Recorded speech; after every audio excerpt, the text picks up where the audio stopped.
So today I'm actually headed to an event that's finance and wealth management related. So I decided na for this segment, this vlog, I want to talk about investments. The best investments that I've made in my life that have changed my life for the better. And hopefully it helps you guys out. Now, don't get me wrong. Hindi po ako perfect pagdating sa investments. Napakadami kong samang investments na sobrang pumalpak. That will be another episode. But for today, I want to focus on the key investments that I made in the last few years that really paid off and were massive blessings. So hopefully may matutunan kayo in today's episode. Bago tayo pumasok investments, ipakita lang ako sa inyo, signed agreement ang ating major performance for Unboxfest 2022. Shout out to Erica, Raymond Marasigan, Sandwich guys, November 13. If you want to buy your tickets for Unboxfest, link down below to where you can buy it. Unboxfest is hopefully going to be the biggest year-end hobby festival of 2022.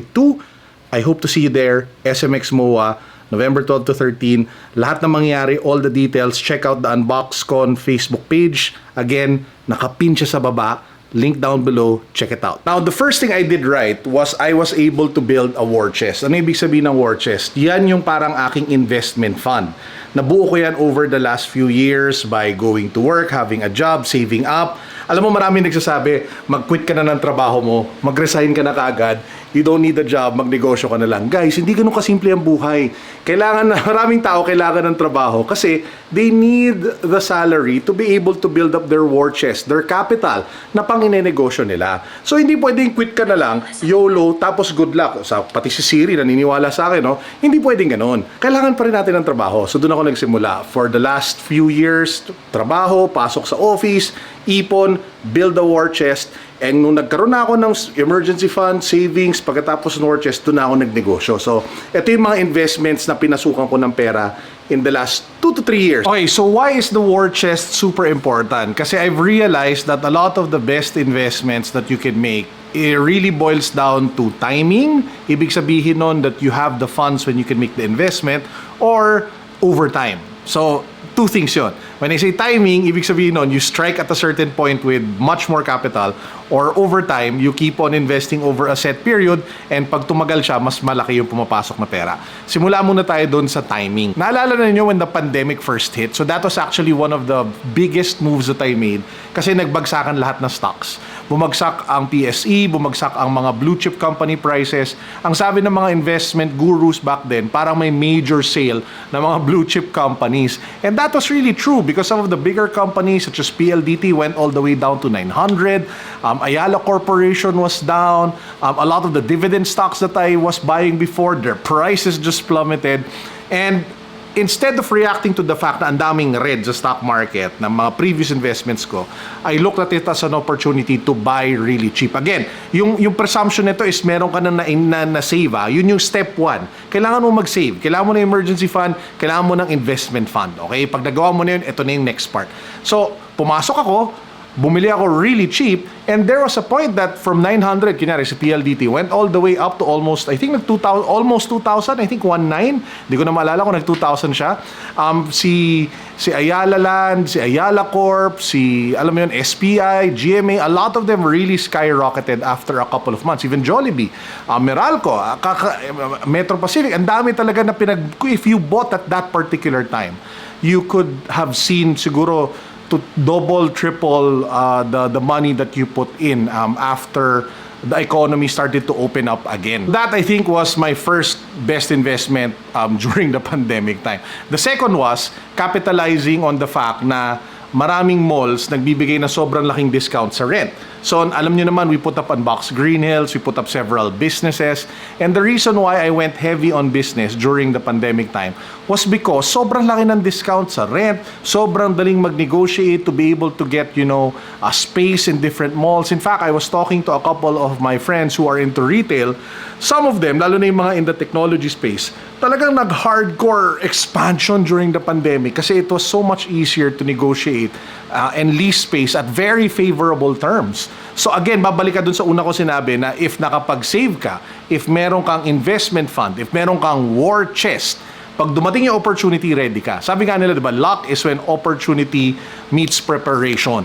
So, Kailangan mo mag-prepare para pag dumating yung opportunity, ready ka saluhin yung blessing. Kasi kung hindi ka ready, the opportunity, lalagpasan ka lang yan. Hindi mo nga makikita sa opportunity. Ang isipin mo lang, sayang kung meron lang ako no? Sayang kung if I just had the money to be able to do that.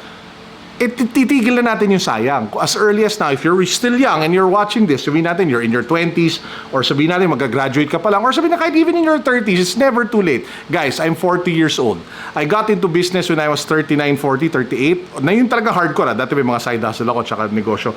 Pero, kung isipin ko, hindi naman ako, alam mo, medyo late bloomer ako pagdating sa negosyo. So, it's never too late. But also, it is never too early to start preparing. Another big tip is to have a target price to sell.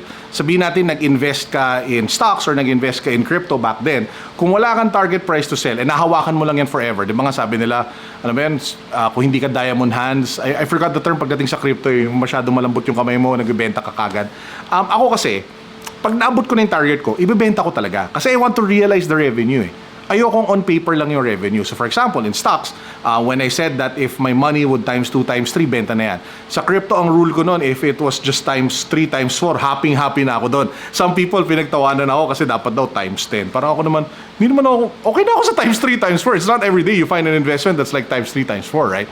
So parang, because of that mindset, nung time tumama yung crypto slump last year ba yun, I've almost liquidated most of my portfolio sa blockchain crypto space. At least in terms of token. So, because of that mindset, medyo nalusutan natin yun. Nakachamba tayo doon. Nalagpasan natin yun without having too much damage. By the way, one question I keep getting asked the most is how and where do I invest? I use an app called First Metro Sec. That is where I invest most in terms of sa PSE. Sabihin natin kung mag-invest ako in Philippine stocks or bibili ako ng mga funds, which we will get to in a bit. Doon ako talaga. I've been a customer of them for the longest time and I've been a very happy customer of First Metro Sec. So I'll link down below to where you guys can check them out to their website. Now, another way is just letting time become your ally by not timing the market per se or not timing your investment, but just letting time work for you. Diyan papasok yung mga investment vehicles such as UITFs. And I buy a lot of those, again, on the First Metro Sec app. Kasi siya yung tipong maglalagay ka buwan-buwan. It's managed professionally by fund managers, and you get to rely on their research and their capabilities and their strengths and all of their resources so that they make the decisions for you. So magandang magkaroon ka ng balance mix when it comes to like big ticket investments, and then you have like those constants na inaalalayan mo lang and tuloy-tuloy mo lang ginagawa regardless the situation. Kasi kahit ngayon, sabihin natin medyo volatile yung market, maganda nga mag-invest ngayon kasi kung isipin ninyo, discount na naman. So regardless of the situation, ako, ang style ko, I will invest constantly month in, month out. If I can afford to set like an amount, kahit sabihin natin 3,000, 2,000 pesos, 5,000 pesos, 10,000 pesos, depending on how much you guys can set aside, kahit 500, 1,000 pa yan, pwede nyo gawin yan on a monthly basis. Basta tuloy-tuloy lang. Consistency wins the race. Kasi minamanage naman yan, over time tumataas yan, so malaking opportunity. And dyan papasok ang aking good news, guys. Just wanted to share from our friends from First Metrosec and Manulife Investment Management. First Metrosec is now offering the product suite, the diversified and wide product suite of Manulife Investment Management. So it's actually the global wealth and asset management company of Manulife. What makes it special? Well, guys, the great news is through these products by Manulife Investment Management, you can actually pick UITFs that are offshore. Ibig sabihin nun, you can buy funds that are actually investing, managed by professional fund managers nila, in companies in other countries such as the US. In short, pwede mong gamitin yung Philippine pesos mo to be able to invest in big US companies even in different parts of the world, and it just opens up your investment play from dito lang sa Pilipinas to outside of the country. So through First Metrosec, you can actually take advantage of that already. So kung if you're going to invest regularly, pwede kang pumasok, for example, in stocks, pwede kang pumasok in UITFs na local, or if you wanna, explore, offshore, this is a great opportunity to do that. Okay, so yun muna tayo. I'll head on over to my event. Hindi ko na kayo dadalhin doon dahil baka hindi ko lang alam kung ano yung maabutan natin doon, but I'll head on over to the event first. By the way, alam ko hindi ko pa nakakalimutan, hindi ko pa na-announce kung sino ang winner netong headphones na to. So, puntahan na natin siya. Yun ang aking parang investment experience so far and as well as some thoughts on it.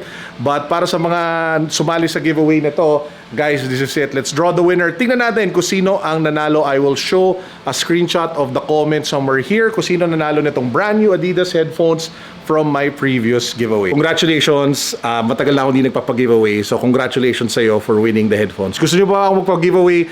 Let me know in the comment section what you think we should give away. I'll try my best to make it happen so that we can share the love. O, diba? So at this point, I'll head on over muna to the event and I'll see you guys when I get back.